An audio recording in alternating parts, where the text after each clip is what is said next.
Hi, guys. Welcome back to my channel. For the Women in Leadership series, we have with us today Shilpa Ajwani, who is the founder and CEO of Unomantra, a business strategy and consulting leadership advisory firm. She has also founded Shi Mantra, a global community of women entrepreneurs in service based businesses such as coaching and consulting.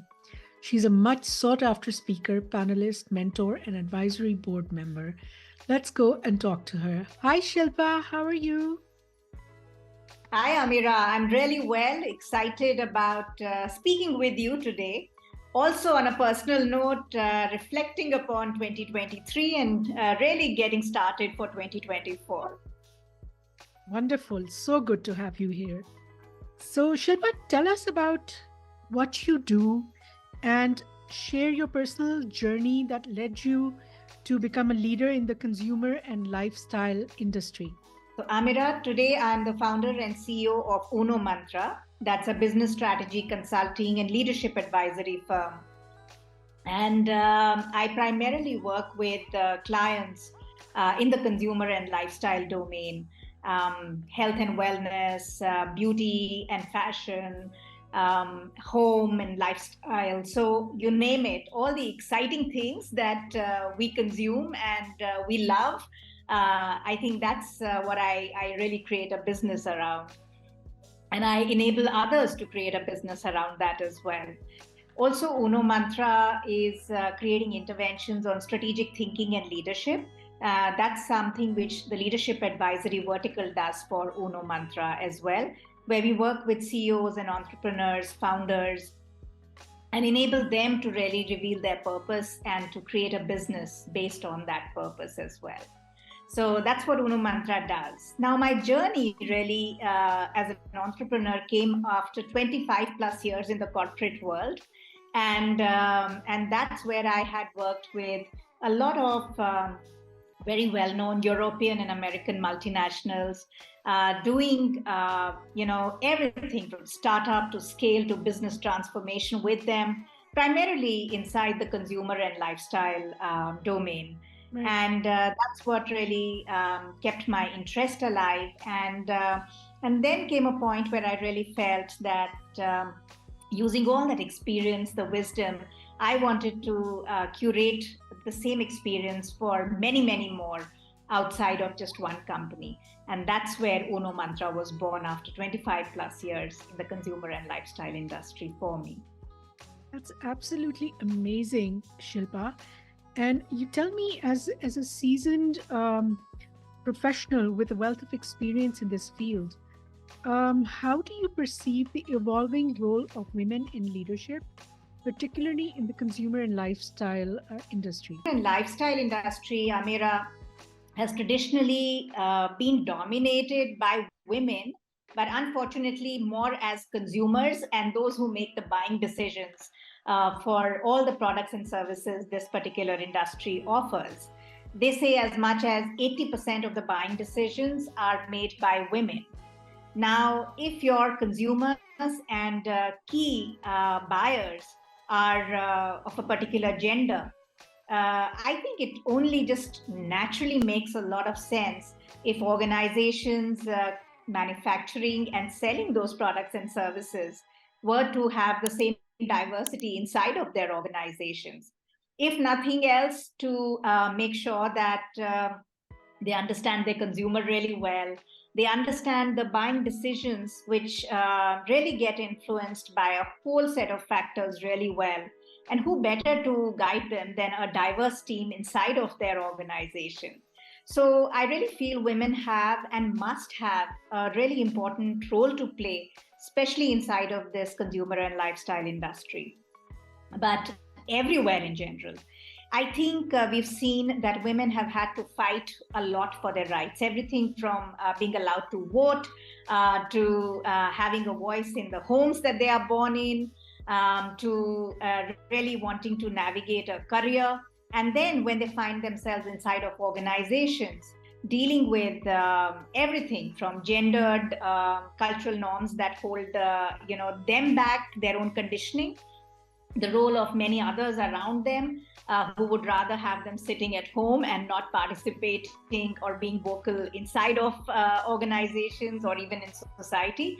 And yet, I think women have been amazing in really making the foray by educating themselves, working hard in making careers, doing, as they say, the triple burden really of the home and the office, and then things like caregiving, which is an increasing ask for a lot of women as well. So there is an increasing need for seeing more women out there. Especially, they are making their presence felt, but I would want to see them in bigger numbers than I see currently. You mentioned the purpositioning approach. Am I saying that right? Okay, Absolutely right. could you explain how this approach contributes to creating sustainable results for your clients and helps them achieve their purpose? So, this is an approach that I coined and is unique to my consulting practice at Unomantra. Why I coined this is that, having worked for a lot of purpose-led brands, like I said before, I understood that purpose is really an anchor. And the more stormy the weather outside, which it is for every business in the world today, it was before the pandemic, heightened during the pandemic, and is even more chaotic at the moment. And that's why they say we live not just in the VUCA world now, but in the Barney world, where it is becoming even more dynamic by the day for anybody to really be leading their businesses. And that is where purpositioning really helps. How? So purpositioning really means revealing your purpose, because I firmly believe that you and I are born with our unique purpose. And in the world of business, people understand profit, but not purpose. So that P is the more essential P, because if that is at the core of your business, then around that at Unomantra, what we do is, purpositioning means that you keep the purpose at the core. And then around that, you build your people and culture strategy. Around that, you build your brand strategy. Around that, you build your go-to-market strategy. And then you layer that by collecting a lot of brand love, both from employees as well as consumers, different stakeholders, by creating a community of brand lovers on top of everything. But if purpose is at the core, all of these things, your people and culture strategy, your brand, your distribution, go-to-market strategy, your community, all of these will talk to each other.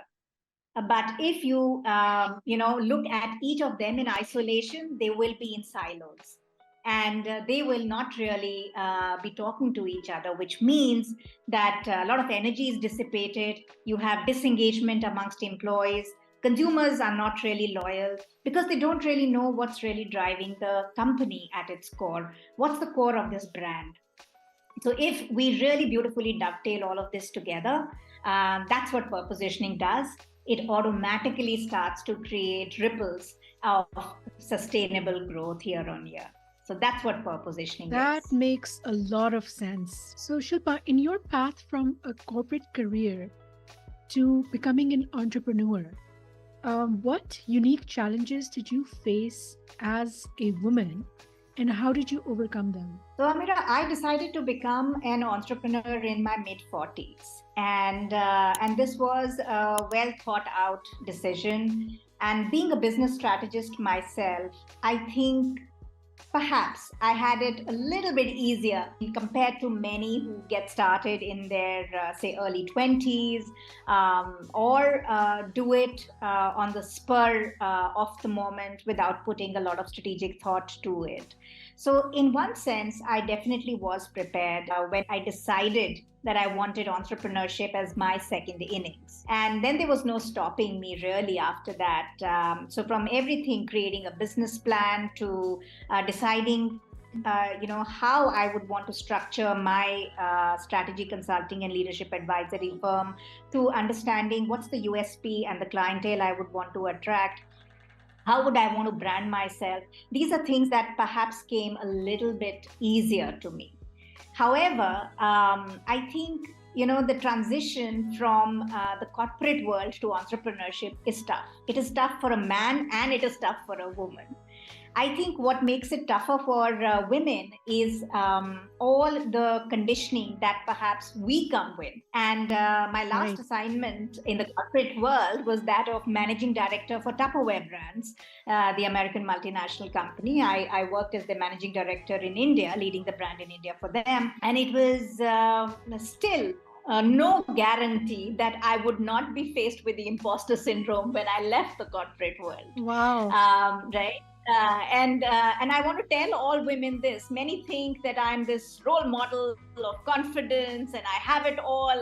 But I do want to tell them that even if you've decided and you're pretty sure of your next steps, the imposter syndrome still shows up its head once in a while, at least, if not more. And that's where I think I did a lot of research. I spoke to a lot of people. I sat down and I journaled exactly who I wanted to be, who I wanted my firm to be, and was able to find answers to all of these.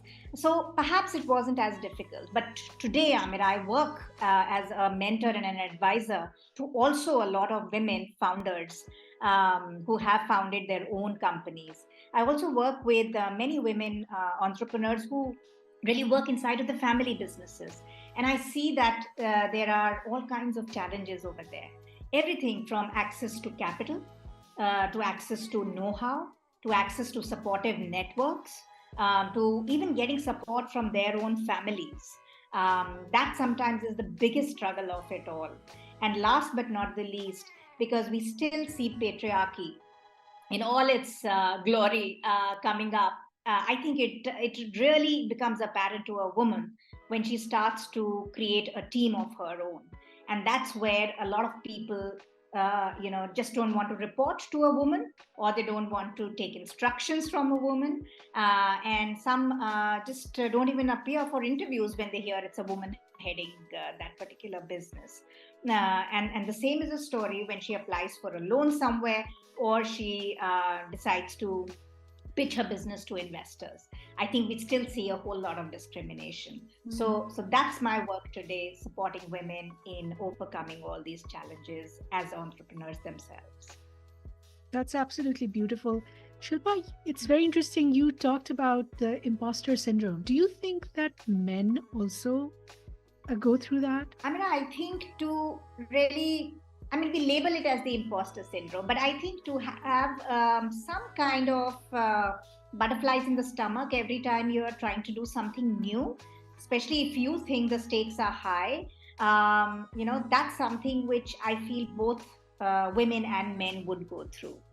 Right. Why women perhaps go through in larger measure is because even as women today are growing up around the world, many young girls are still compared unfairly to their brothers at home. Right? They also grow up seeing their mothers take on secondary roles, not really having a voice in the home, the father making a lot of decisions. So they themselves do not feel like they can have a voice to, or necessarily deserve to be in leadership roles. So one thing is that women have their own conditioning as the first reason why imposter syndrome strikes more women than men, perhaps. The second is our gendered expectations, where in general, it's okay if a woman doesn't really assert herself. She's submissive. Everybody might choose to like her more. So this whole nice girl syndrome, which shows up as being a people pleaser in many instances, that really, impacts women and their ability to assert themselves in a way that is authentic to being their true selves. So I think men and women both have it. Women tend to have a lot more of it, given the reasons that I said. And those are just a couple of important reasons I highlighted. It's a deep topic. Absolutely. Yeah. Absolutely. So, Shilpa, you've also founded a global community of women entrepreneurs called Shi Mantra.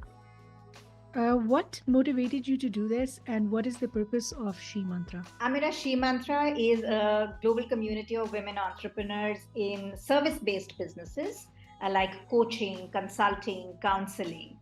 And I founded Shi Mantra right in the middle of the pandemic in July 2020.